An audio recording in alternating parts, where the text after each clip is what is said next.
Hello and welcome to Dear Life, a Fairy Tale, the storybook version, written and narrated by yours truly, Ron SEXSMITH.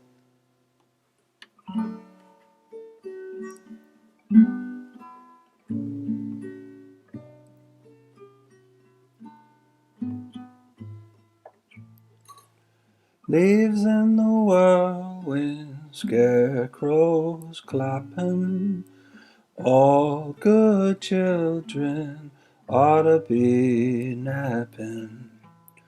Cows in the tree, the birds on the ground, for your dreams just a nightmare upside down. This is the story of young Darren Headlight from Hinthoven. On the first anniversary of his father's death, he heads to the forest in a vaguely heroic attempt at being the man of the house and provide for his mother Maggie. On his way to the woods, he happens upon wealthy landowner and widower Magnus Hinterland, with his faithful housekeeper Tressa Mundy and his lovely daughter Clara, who are on their way to town. Darren and Clara's eyes meet as if for the first time, and a mutual teenage crush is born. Now, unbeknownst to Darren, Eleanor, a witch, is also making her way through the woods with a dog named Jupiter, for she has recently fled her hometown of Hicksonbaugh, where witches are currently being rounded up for questioning.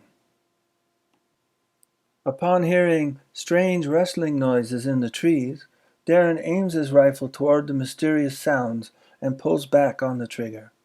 The shot gives way to a yelp, followed by a blood-curdling scream as Darren wonders aloud, "What on earth was that?" Darren then tiptoes to the clearing, where to his horror he realizes that he has just shot and killed an innocent dog. Despite his genuine remorse for mistaking Eleanor's dog for a deer, Eleanor does not take pity on him, but instead changes Darren himself into a deer. Later on, when Darren doesn't return home for dinner, his mother Maggie decides to go looking for him at the notorious Fist and Firkin, where noted hunter and local bully Jacques Tortier hangs out nightly. Well, after being laughed out of the Fist and Firkin, Maggie is met at the entrance by two bald bouncers named Griff and Gruff, who then offer to help search for her missing boy. Meanwhile, back in the woods, Darren, now a deer, meets another deer whom he calls Big Eyes, and a budding friendship is struck. Now, Big Eyes' mother, incidentally, was killed by the hunter Jacques Tortier, who Darren knows all too well from growing up in Hinthoven. The next day, Maggie, in search of Darren, journeys through the woods, accompanied by Griff and Gruff. Ending up at the Willow Tree Inn, she meets kindly innkeeper Crad Grimsby. Now, Crad can relate to Maggie's plight, for his own sister Mirthaloy also went missing from a witch's curse, or so he believes, when he was just a boy. He also wonders to himself if Maggie just might be of a similar vintage as him. On the very first day of spring, Darren and Big Eyes were celebrating the end of a long winter, when all of a sudden, Darren is grazed by a hunter's bullet. Was it Jacques Tortier? As luck would have it, the hunter was none other than Magnus Hinterland with his daughter Clara, who then begs her father to bring the wounded deer home and nurse it back to health.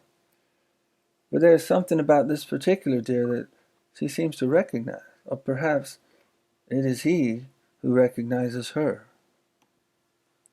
And Eleanor, who is also in the woods and who has witnessed the preceding events, offers to help assist in mending the deer, much to Darren's horror. Magnus, however, is quite smitten with her and agrees to let her at least try. A few weeks later, after his wound had healed, Claire and Darren, whom she now calls Lucky, became almost like local celebrities in Hinthoven. where she rides him into town almost daily to the delight of the Hinthovians. Why, even the local dress shop saw fit to tie a forest green bow round his neck, which he wasn't entirely sure suited him all that much. Well, after returning home one day from town, Clara is upset to learn that her father has asked Eleanor to marry him, and that the wedding will take place in just 2 days. You see, ever since Eleanor arrived at Hinchland Farm, life had not been very happy, to say the least. So after a few cross words with her father in the yard, she fetches Lucky from the barn and runs away from home. Back in town, it's Augusta Fest, where Lucky and Clara meet up with Grimsby and Maggie. Unbeknownst to Darren, Crad's been courting his mom for the past few months, and he's not quite sure how he feels about that.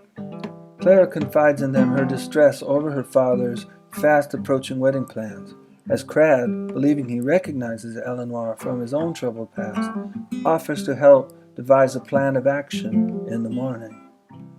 But sadly, this was not to be, for on his way back to his chamber at the Fist and Firkin, Crad is ambushed by Eleanor with the help of Tortier, then taken back to Tortier's house of misery against his will.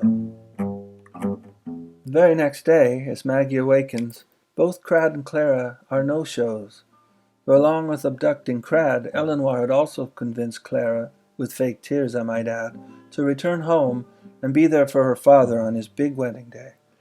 Seems everyone she's ever loved is either dead or missing. Maybe she was the one who was cursed. On the day of the big wedding, Maggie, with the help of Griff and Gruff, searched Tortier's abode for Crad, and find him rolled up in a filthy carpet in the basement. Crad, in turn, informs them that Eleanor intends to have Magnus killed, for he has overheard her wicked plan. Without hesitation, our heroes steal a carriage and head to the Hinchland farm to warn them, if it's not too late. Back in the woods, after the wedding and all the papers were signed, of course, Eleanor kisses Magnus near a pond, which is the signal for Tortier to end his life. But just as he's about to open fire, Big Eyes appears with a perfectly timed kick in the head. This, in turn, sends the bullet ricocheting off a tree into the human heart of Darren the deer, throwing Clara to the ground and rendering her unconscious. For they'd been, at that very moment, racing to warn Mr. Hinchland, with Grimsby running and hyperventilating beside them as Griff and Gruff picked up the rear. Grimsby then asked Griff and Gruff to stay with Clara as he bravely marches into the fray. Now, realizing that her plans may have just been foiled, Eleanor begins conjuring up a whole new spell on her clueless husband, when all of a sudden Crad Grimsby bursts through the trees, yelling, "Stop right there!" as he tackles Eleanor, and inadvertently Magnus, as all three fall into the pond with an enormous splash, killing Eleanor instantly. For you see, water to a witch's body is like fire, only 10 times hotter. And it's said that her screams of horror could be heard for miles around. And in another part of the forest, it seems the bullet has miraculously broken the spell.